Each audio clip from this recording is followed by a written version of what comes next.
about my 29th birthday, but that's when shit got real for me. And so like watching Ricky's part in that, it like it felt like somebody that I looked up to understood what the fuck was going on, and I could take away how he like recovered from that and like become a better person, and he used that because like one of the lines he said in the movie when he was at his like drug treatment meetings was like he's not addicted to the drugs, he's addicted to a feeling, and he has to finally accept that he has to find a way to live outside of that feeling. And I was just sitting there like I cried the first time I saw it. I was watching it alone, but it was just one of those things. I was like, damn, that's exactly it. Like for a long time, I was addicted to a feeling, and I could not get that feeling back. So I had to figure out how to fucking deal with it, and then I became the person that I am today. Which, good, bad, right, or wrong, shit worked out. Let's put it like that. Yeah, so like the movie is great, you guys. You guys should really, really check it out. It's a couple things in it that they could have put in that they left out, but I get it, due to time and all that stuff. New Edition been on Family Matters, y'all. They could have put that in there. I could have went for a little bit of Urkel going on in there. Johnny Gill was on Family Matters too. He was on there solo singing My. They included the awkward ass interview. It's called the Tension interview. Look up New Edition Tension interview on YouTube. They got a scene in the movie about it, and like the interview is longer, and it is like the most tension filled thing. This is like after like the hiatus, after the Heartbreak tour and all that stuff, where everybody was doing their own thing, and you could just see how much everybody just hated to be there.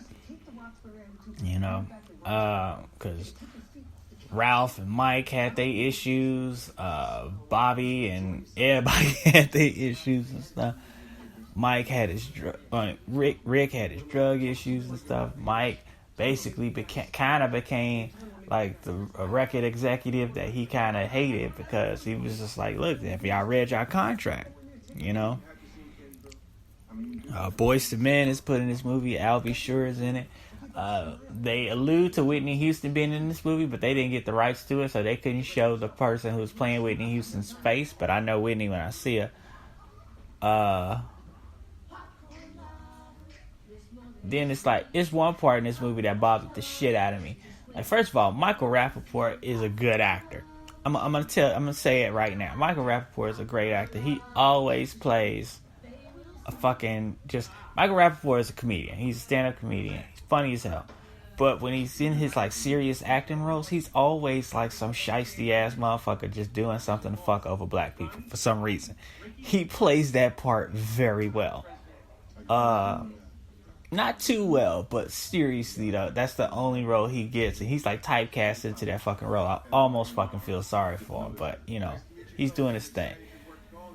He brings the boys, he gets them out of their shitty ass deal to move them over to another shitty ass deal where he kind of like fucking played these little boys, and he's like, we're gonna walk into the office and y'all gonna start singing. I'm like, man, if you don't get the fuck up out of here with that minstrel show shit, you ain't about to parade in a group of 5 black dudes, your white ass had him singing and dancing and shit. That shit is fucking weird. That shit made me real uncomfortable, but it's what happened. Because this movie, from the mouth of New Edition himself, they say this shit is all authentic. They like, there's very little fabrication in this movie, and I fucking believe them, because they went nuts in this shit. Like they got Bobby doing coke with two bitches in a car.